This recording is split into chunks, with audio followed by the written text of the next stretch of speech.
Graça e paz. Vamos orar? Feche seus olhos, sentado como você está mesmo.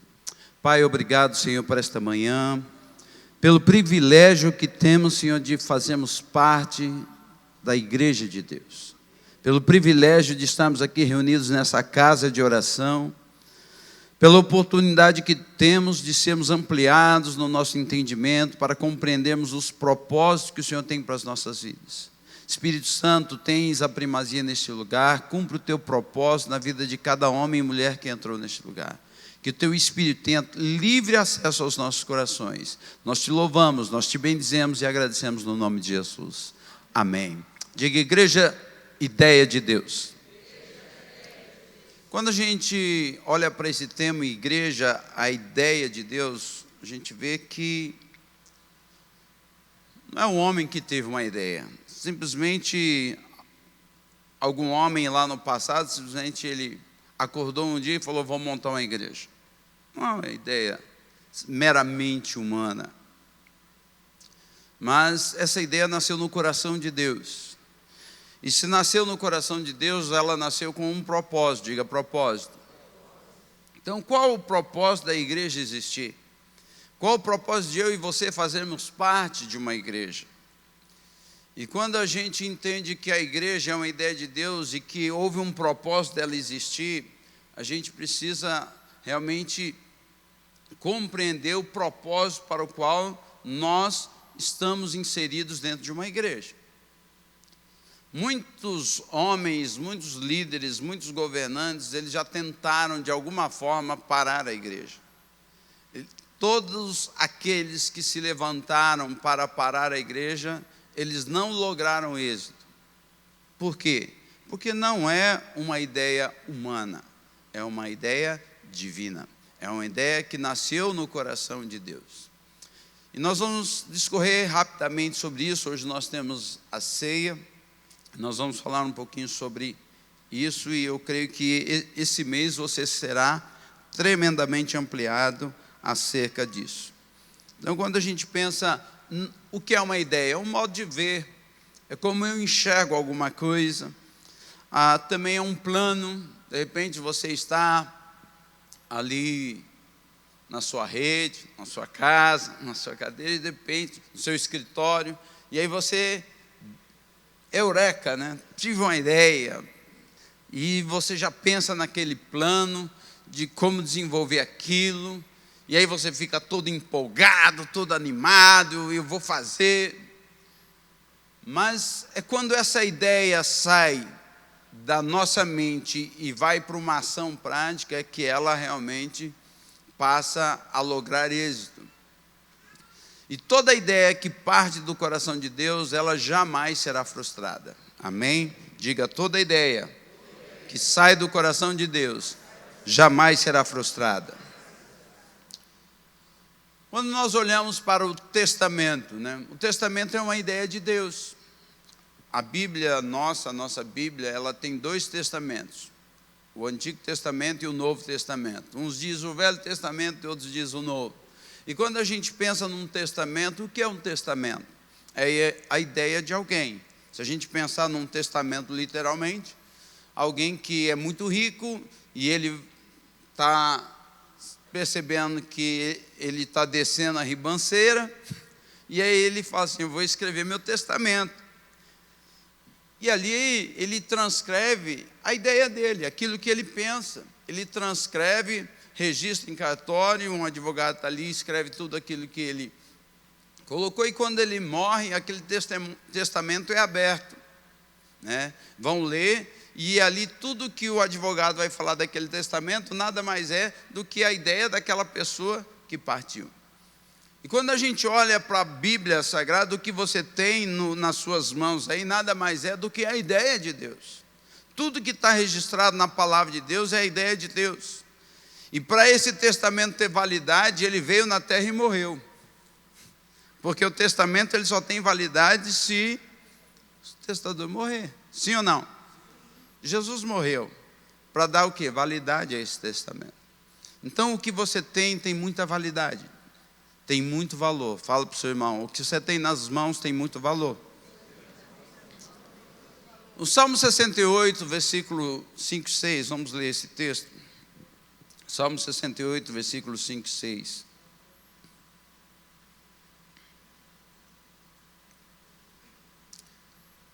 Salmo 68, versículo 5 e 6, diz assim: Pai de órfãos e juiz de viúvas é Deus no seu lugar santo. Deus faz que o solitário viva em família, liberta aqueles que estão presos em grilhões, mas os rebeldes habitam em terra seca. Vamos ler novamente. Pai de órfãos e juiz de viúvas é Deus no seu lugar santo.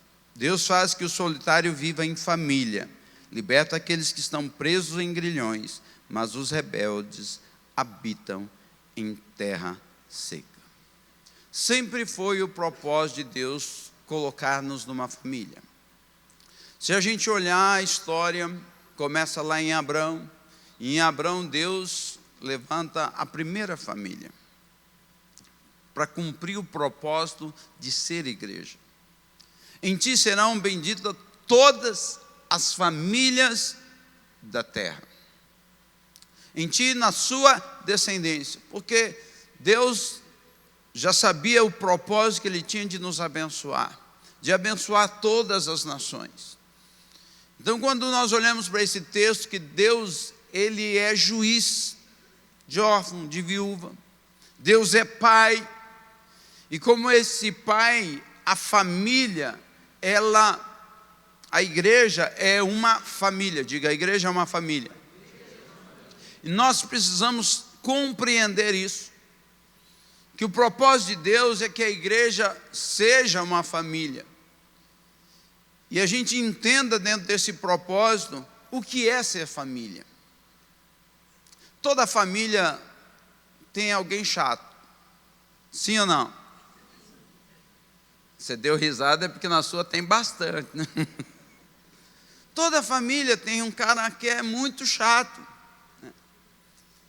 Então, e às vezes, para algumas, não é nem chato, ele é insuportável.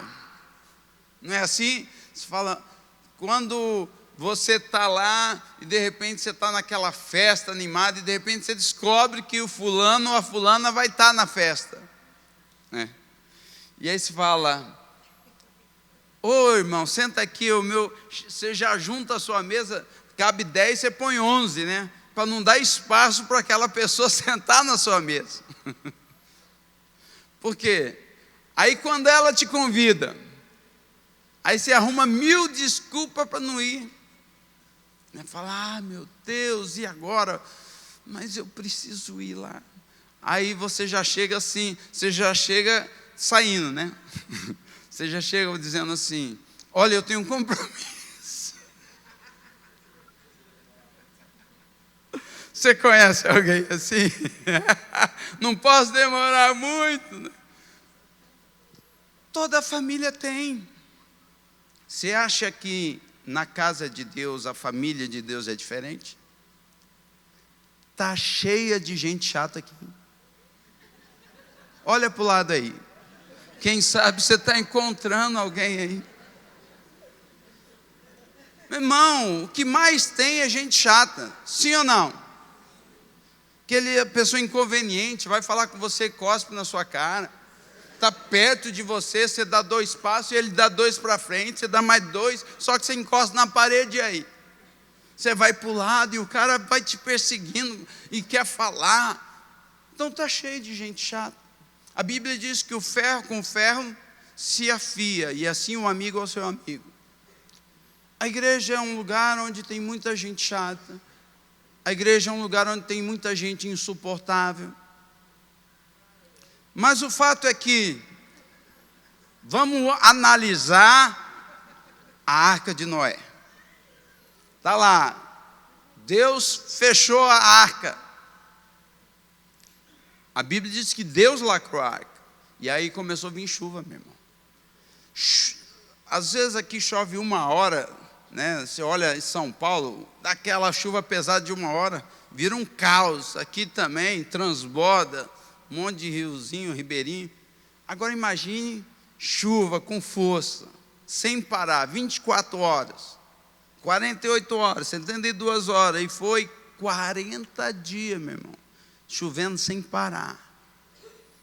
E você escutando aquele barulho, e você ali dentro da arca, e o leão comendo e cagando, a zebra, você, e não tem lugar para você jogar fora. O xixi você não tem lugar para jogar fora, o cocô você não tem lugar para jogar fora, porque você não pode abrir nada. Se abrir vai inundar a arca, só tinha uma janelinha lá em cima, então não podia. Acho que o gás foi inventado lá, meu irmão.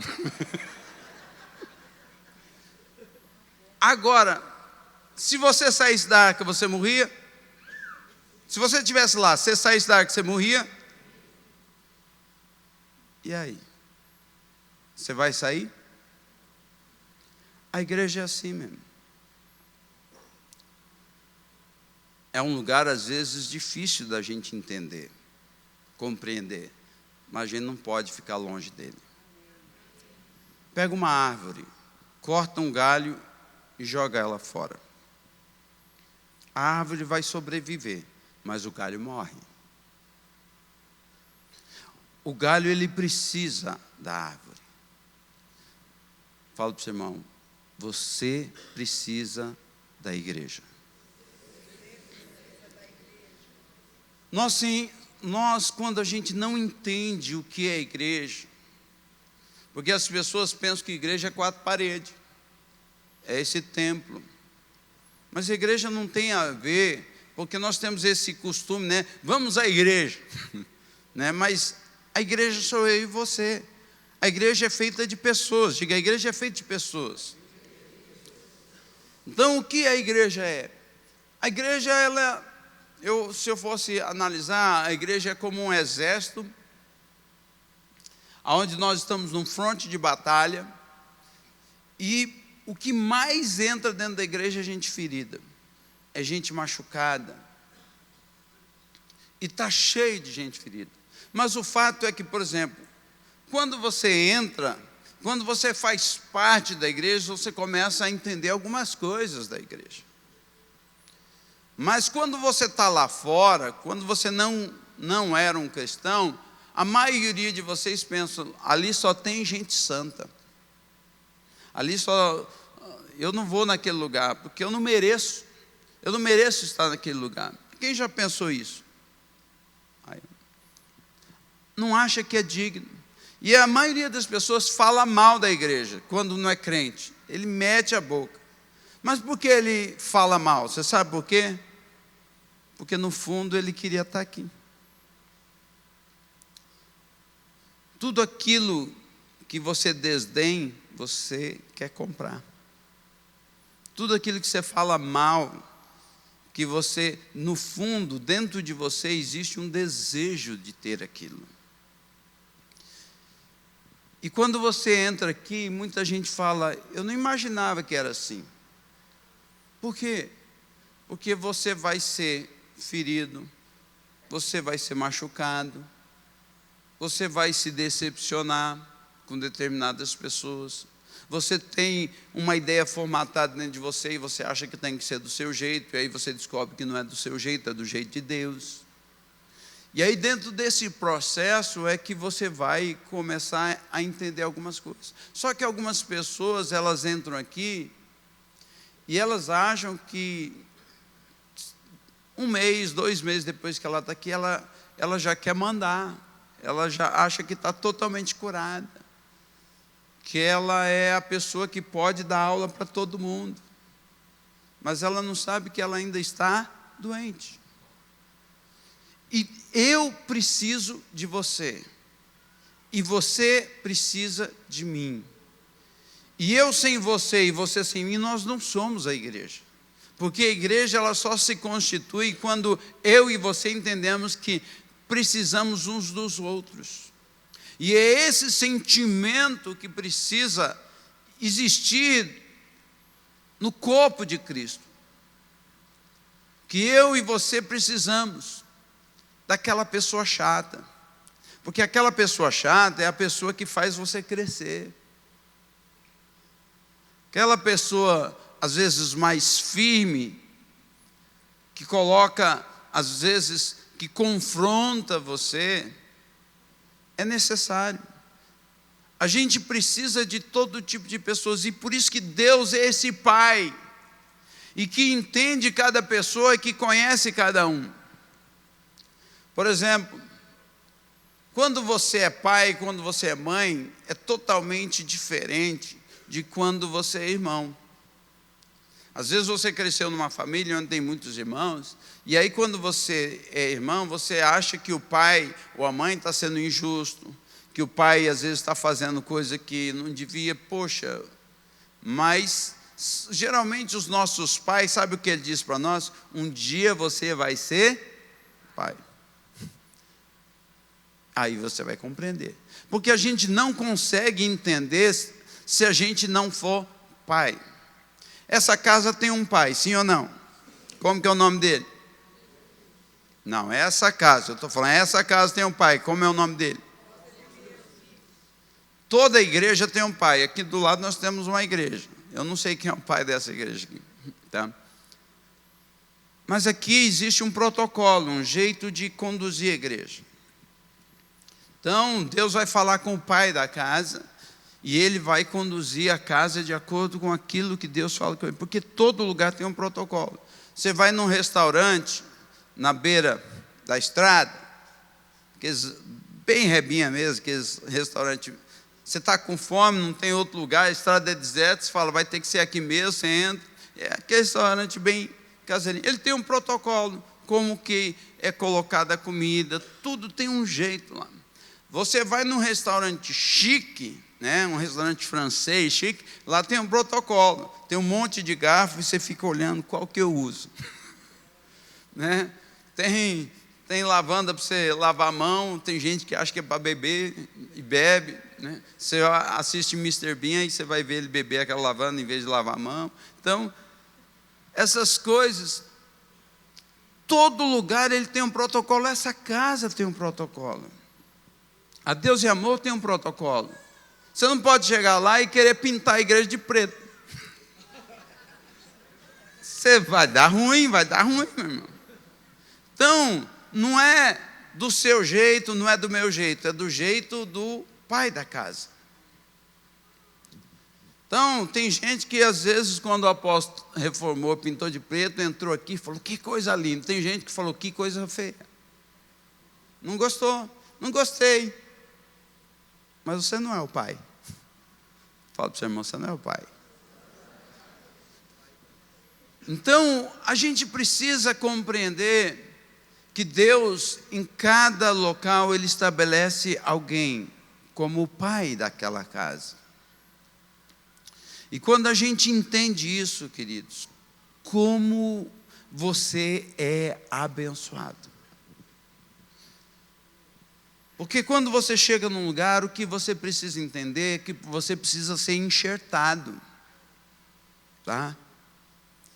Então, as pessoas, se você tem a árvore lá e você não for enxertado na árvore, você não vai compartilhar da seiva da árvore. Você não vai compartilhar de todos os nutrientes da árvore. E você não vai frutificar. Você não vai crescer, você não vai avançar. Por quê? Porque você não está enxertado. Muito cedo, eu entendi isso. Eu cheguei nessa casa em 94 e comecei a frequentar essa casa. Comecei a frequentar final de julho, início de agosto, esse período. 25 anos atrás. E nós começamos a frequentar, ela não era nesse lugar, era um pouco para lá. Mas eu estava aqui frequentando, mas eu não fazia parte da casa. Por quê? Porque eu estava buscando a Deus, falando, Deus, onde o Senhor me quer? Onde o Senhor quer me estabelecer? Deus tinha dado uma palavra que Ele ia me mostrar um lugar. Mas o dia que Deus falou comigo que esse era o lugar, a partir daquele dia eu fiquei desesperado. essa é a palavra, porque eu queria fazer parte. E falei na época ele era pastor, não era apóstolo, falei para ele que eu queria ser recebido, eu queria estar enxertado, eu queria estar conectado, porque eu entendi o que é cobertura espiritual.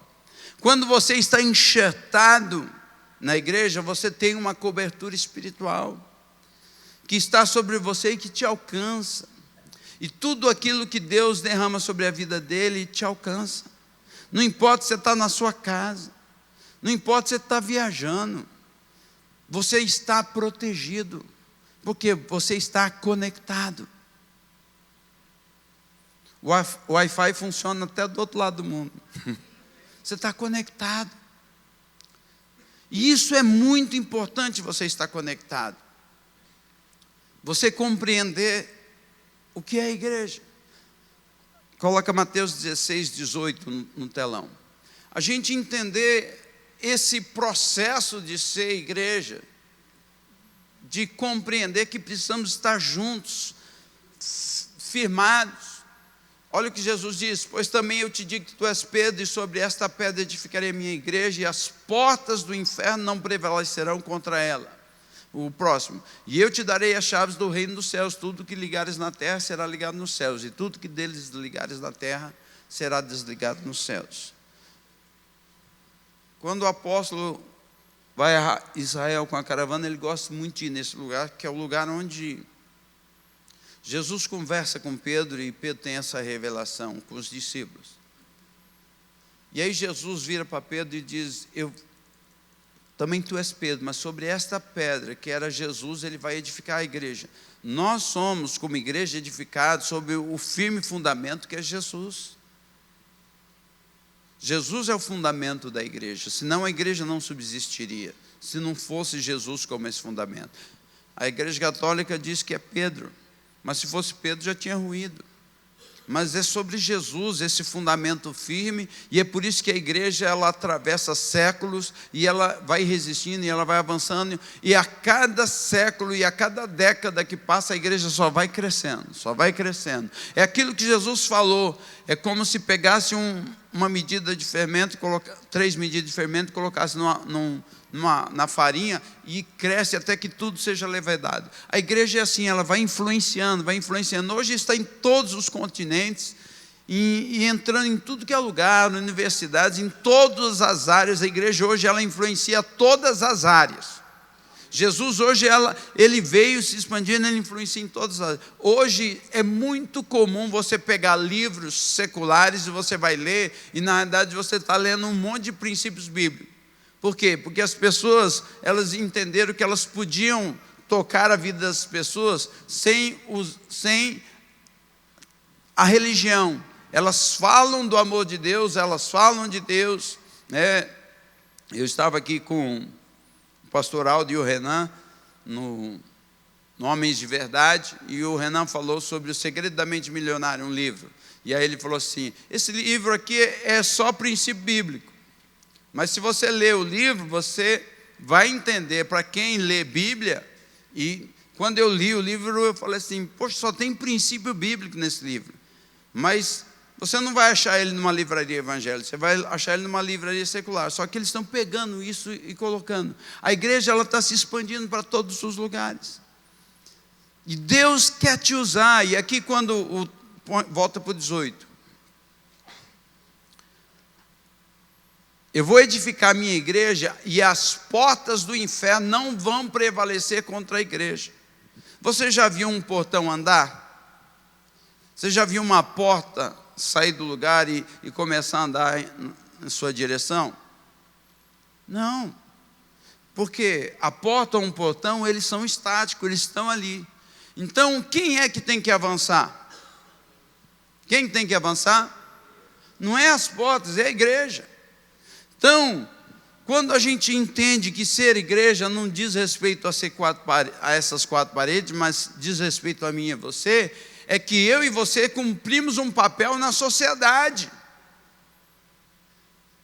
E o papel nosso na sociedade é fazer com que as portas do inferno sejam arrebentadas.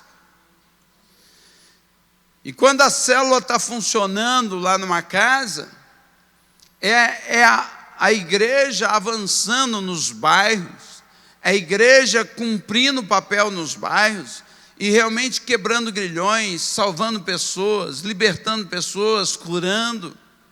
Mas não diz respeito só à célula, mas diz respeito a você lá no seu trabalho, no seu dia a dia, naquilo que você desenvolve. A igreja cumpre esse papel.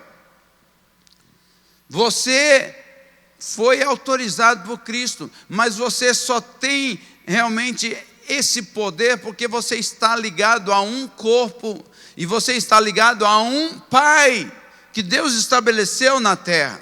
E quando você entende que você está ligado a esse corpo, que é o corpo de Cristo, e você cumpre o protocolo de estar debaixo da autoridade do Pai espiritual que Deus colocou sobre aquela casa, e você realmente tem um coração quebrantado para isso, você se submete a cumprir o propósito, você vai lograr êxito em tudo que você faz. Diga, pode aplaudir, Senhor. Volta no texto que nós lemos, Salmo 68, 6. Põe o 6. Olha o que diz o 6. Salmo 68, 6. Mas os rebeldes habitam em terra seca. Toda pessoa que vem para a casa do Senhor e não entende esse princípio, mas se torna um rebelde, ele habita em terra seca. Sai falando mal, e ele não vai prosperar. A vida dele passa, não é, o apóstolo jogou praga. Não, o apóstolo não joga praga, não. Eu conheço ele abençoa as pessoas. Só que a pessoa quebrou um princípio. Meu irmão, quando você quebra uma lei, a lei te quebra. Isso é imutável. Tudo que o homem planta, ele colhe. Diga, tudo que o homem planta, ele colhe. Então isso é uma lei imutável. Então não tem como, querido. Então entenda uma coisa, que você possa ser uma pessoa que entenda o princípio da honra. Porque ser igreja é entender o princípio da honra. Eu tenho um pai, e eu me reporto a esse pai. E quando o meu coração tem essa honra a esse pai, não importa onde eu esteja, você está abrindo uma célula, você fala, nós estamos aqui abrindo essa célula, somos a comunidade global, e menciona os pais dessa casa, você está honrando o pai dessa casa, e você está entendendo o que é ser igreja, que você não é uma pedra solta, que você não está ao léu. Tem pessoas que têm aquelas ideias malucas de que não, meu pastor é Jesus, né? E aí ele simplesmente congrega na casa dele. Não, mas Deus não chamou a gente para ser um ermitão, viver isolado, o homem das cavernas, não. Sabe que geralmente esse tipo de pessoa que tem esse pensamento são pessoas feridas, são pessoas machucadas, são pessoas que não se abrem para a cura. E eu quero te dizer uma coisa, você pode estar aqui, pode estar ruim, você fala assim, está ruim, mas está bom, porque eu estou dentro da arca. Fala para o seu irmão, está ruim, mas está bom. Então não importa, querido, está ruim, você está passando uma situação difícil. Então quando você achar que está tudo difícil, você fala, está ruim, mas está bom, eu estou na arca. E eu quero te dizer uma coisa, uma hora a chuva passa. E aí você vai poder descer da arca, e você vai poder plantar, e você vai poder colher, e você vai frutificar muito. Amém?